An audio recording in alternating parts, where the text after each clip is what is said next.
السلام عليكم.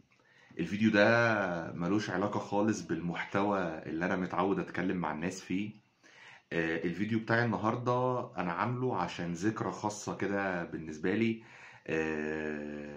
الحياة الجديدة اللي أنا دخلتها، ونفسيا الحمد لله رب العالمين الواحد بقى أفضل 180 درجة من شهر شعبان اللي فات. ويمكن أنا أفتكر لحد النهاردة بفضل الله بفضل رب العالمين، يمكن الحمد لله من وقتها انا ما فوتش فرض. الكلام ده انا طالع اقوله لك عشان خاطر بس انا كنت من ضمن اكتر البني ادمين بعدا عن طريق ربنا بشكل يعني تشمئز له القلوب. بس هي الفكرة في ان انا طالع اتكلم معاك دلوقتي لان انا حاسس ان واجب عليا ان انا اوصل لك الرسالة دي. بص، احنا داخلين على شهر رمضان، وشهر رمضان في ناس بتاخده في حتة اللي هو يلا دين يلا دين يلا دين.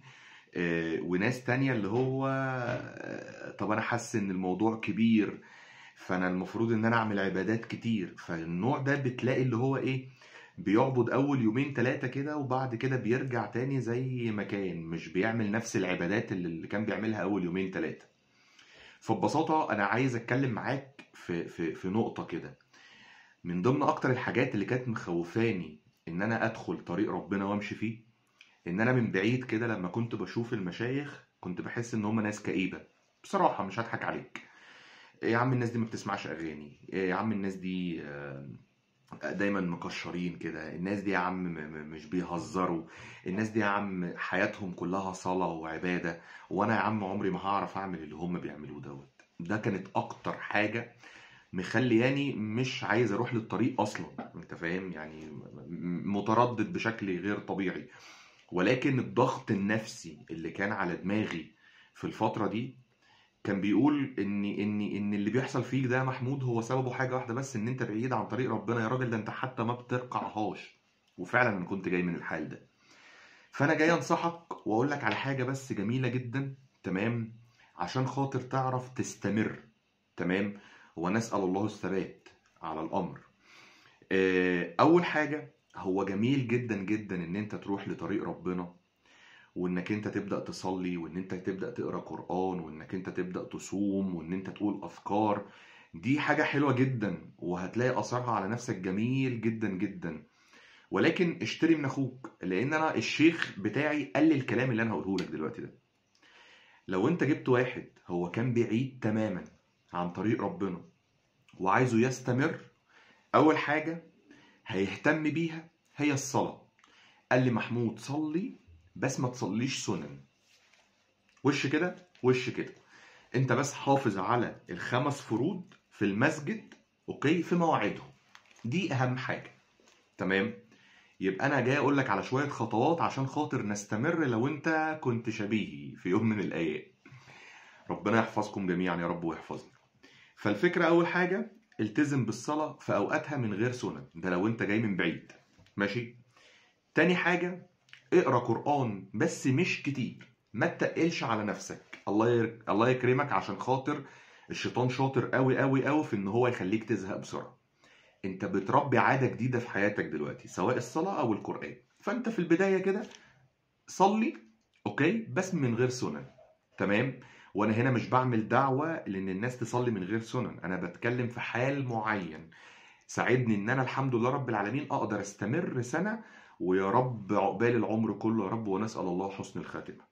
وتاني حاجة هي قراءة القرآن، بس بأعداد قليلة مش كتير. يعني مش لازم مثلا تقرأ كل يوم جزء، يكفي ان انت تقرأ مثلا بعد كل فرض صفحة، فانت هتقرأ 5 صفحات في اليوم.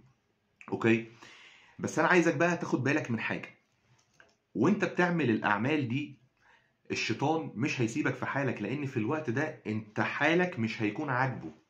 عارف انت اللي هو انا كنت بحس ان الشيطان بيجي يقول لي يا محمود هو انت هتهرب مني؟ يعني لا، ده احنا عشرة واكلين شاربين مش مصليين مع بعض يعني تمام، فانت رايح فين؟ فخلي بالك من الحال اللي جاي ده عشان خاطر الشيطان هيوقعك فيه.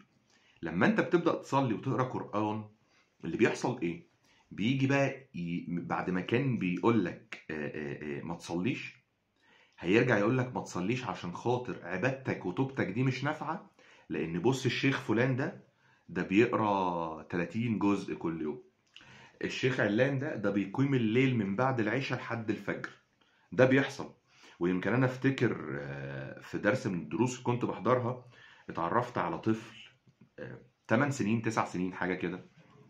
فكنت بساله انت بتقرا كام جزء في اليوم؟ كان في رمضان اللي فات. قال لي انا بفضل الله بختم القران كل 3 ايام. يعني هو بيقرا 10 اجزاء كل يوم. انت متخيل؟ ركز بس كده، 10 اجزاء كل يوم. في حين ان انا يوم ما كنت بحس نفسي جامد قوي يعني كنت بقرا 3 اجزاء في اليوم. وثلاث اجزاء ده بعد حبه حلوين قوي، انت فاهم يعني؟ مش النهارده التزمت فالنهارده مثلا هبدا ان انا اقرا 3 اجزاء كل يوم. لا، ده بعد شويه، بعد شويه تمارين كده ان انا اوصل للمرحله دي. فكان الموضوع صعب قوي. فالشيطان هيبدا يقول لك توبتك مش نافعه يا صاحبي، عشان خاطر في فلان وعلان ما شاء الله عليهم حافظين الاحاديث كلها، بيقروا كميه قران بشكل غير طبيعي، بيقيموا الليل بشكل غير طبيعي، بيصوموا اكتر من اثنين وخميس، بيصلوا، بيعملوا حاجات كتير. فده ما يعقدكش، لان هو بيقول لك كده عشان يرجعك. طب دي دعوه ان انا ما اوصلش وابقى زي الناس دي؟ لا، اوصل.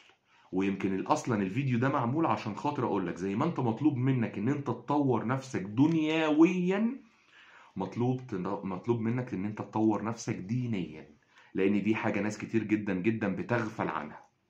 طيب، النقطه اللي بعد كده، رقي نفسك في العبادات واحده واحده. يعني انت خلاص اتعودت على الصلاه، ضيف بقى السنن. اوكي؟ ضفت السنن يا باشا، بقى زود الورد بتاع القران بتاعك. طيب بعد كده ابدأ احفظ قصار صور غير اللي انت حافظها. ده هيساعدك جدا جدا جدا في ان انت تركز وتخشع في صلاتك بشكل غير طبيعي. وجرب وادعي لي. طيب، او ادعي بمعنى اصح للشيخ بتاعي، ربنا يبارك في عمره يا رب. طيب الحاجة اللي بعد كده، ابدأ دخل 10 دقايق قيام ليل. قيام الليل عبادة، انا بسميها عبادة تحقيق الاماني. اللي نفسه في حاجة ربنا موجود. اوكي، بس الحتة بتاعت الليل دي، عارف انت كده لما يكون في دعوة للناس، تمام، ان هم مثلا يقعدوا مع حد مهم، بس في وقت كده معين الشخص ده بيبقى موجود ومركز معاهم قوي، تمام، ولله المثل الاعلى. طبعا ربنا معانا في كل وقت، ولكن عبادة قيام الليل دي دايما لما تسمع القصص بتاعت الناس اللي عبدت ربنا بالليل بالذات في حتة قيام الليل دي وصلت، الاماني بتاعتهم بتتحقق كده. فركز جدا جدا في عبادة قيام الليل. ابدأ زود 10 دقايق ربع ساعة. طيب اعمل ايه تاني؟ انا عايز اقول لك ان بعد الحاجات دي انت هتلاقي نفسك ما شاء الله دخلت في مرحلة ان انت ممكن تنافس المشايخ اللي كانوا بيعلموك في يوم من الايام. ودي حاجة جميلة جدا جدا. وكمان من ضمن اهم النصايح اللي هقول لك عليها عشان خاطر تقدر تستمر، حاوط نفسك بالمشايخ. بالمشايخ، وحط تحت الكلمة دي مليار خط. تمام؟ حاوط نفسك بالناس اللي بتتكلم في الدين. حاوط نفسك في الناس اللي بتكلمك عن ربنا وعن الآخرة أكتر ما بيكلموك عن الدنيا.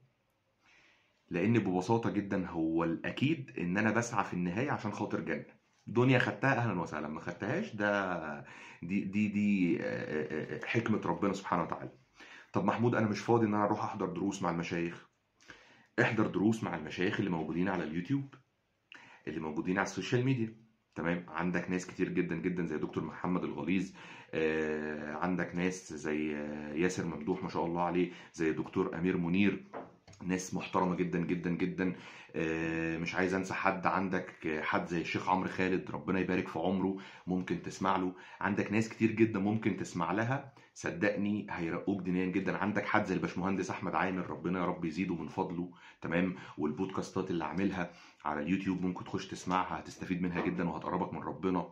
فدي حاجات كتير جدا جدا ممكن تعملها. زائد كمان انا عايزك تفتكر ان طريق ربنا هو احسن طريق ممكن تمشي فيه في حياتك.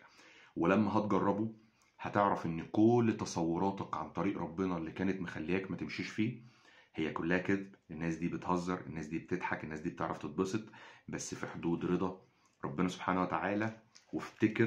وافتكر ان احنا جايين الدنيا دي عشان خاطر نطلع منها على الجنة، مش في حتة تانية.